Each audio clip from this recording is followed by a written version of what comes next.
We're going to start sitting with one leg out to the side. You can use a prop if you need to sit up straight and keep your sitting bones pretty much level. You don't want to be fighting with your hips to do this movement. First thing we're going to do is just rub the sole of the feet, wake up the energy in the leg. Part of the spiral of connective tissue helps to open up your hips. Tap on the sole of your foot and now massage the tissue and the meridians on the inside of the leg. Think of spinning the muscle around the shin bone.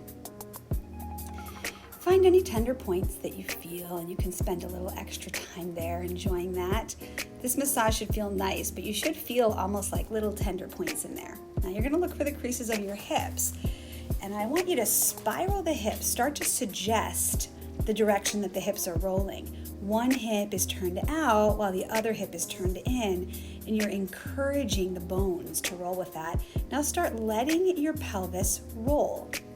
Rock the pelvis and roll the thigh bones. Keep this really down low. Don't move your ribs instead of your hips.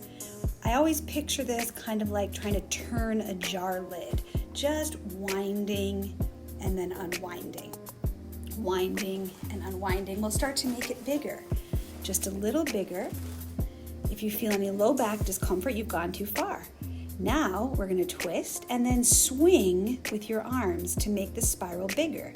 The spiral starts down in the hips and the tailbone, and it continues all the way up through the spine. Let your arms swing you.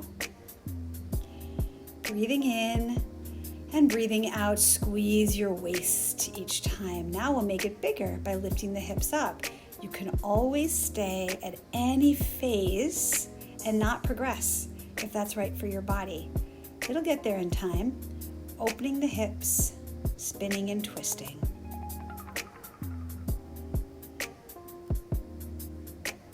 Next, we'll do a gentle mermaid. This is really a side bend. Mermaid is what we call it in Pilates, but it's a nice side bend. We're just doing an easy one right now. Feel like a swaying motion of the spine.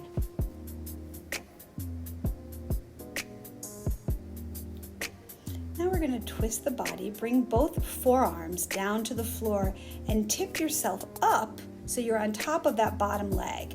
Your top leg is going to stay bent at about a right angle at your knee as you lift it up and down.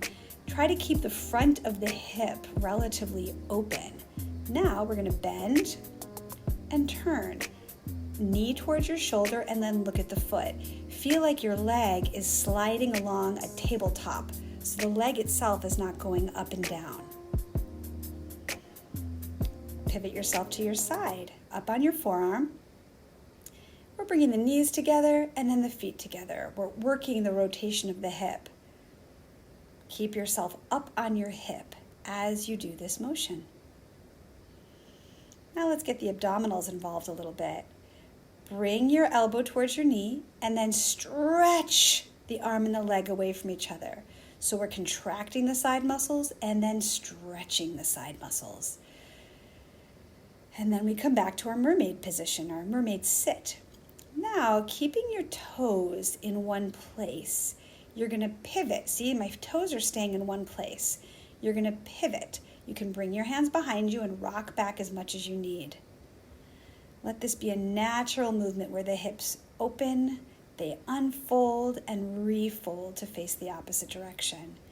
Now see if you can challenge yourself by doing it without your hands on the ground. This involves the core a little more. Continue breathing. I like to breathe in and out through the nose to keep a steady, smooth, calming breath.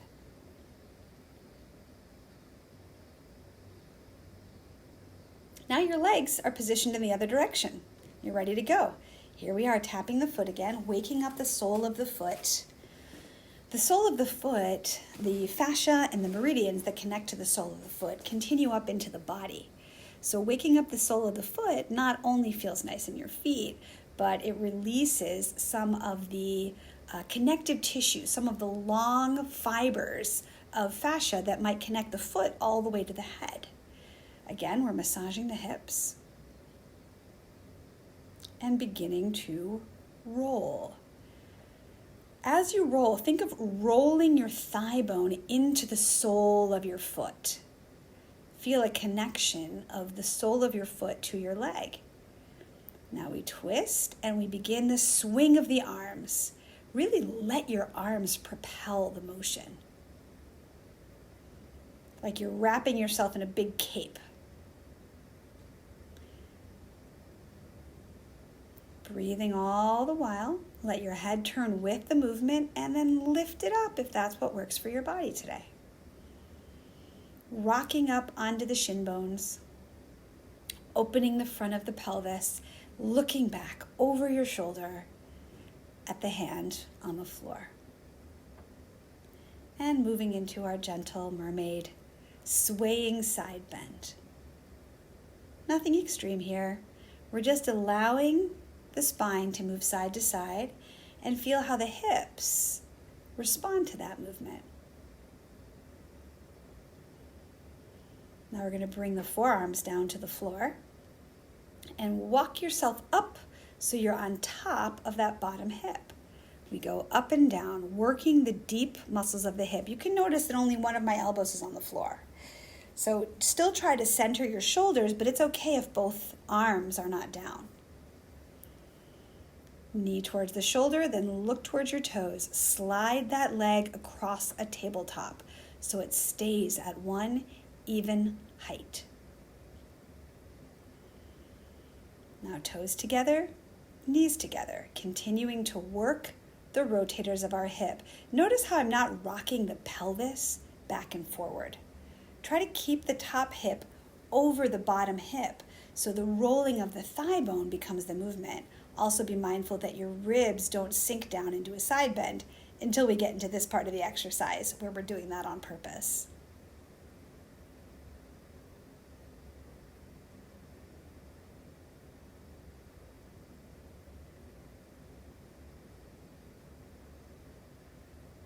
Back up to our mermaid sit position. And now we're going to start rocking, mobilizing the hips, side to side.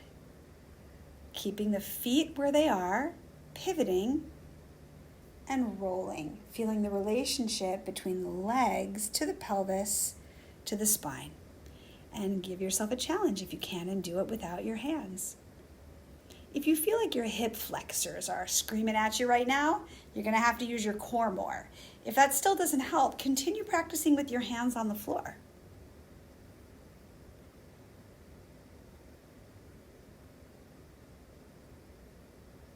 And that's all.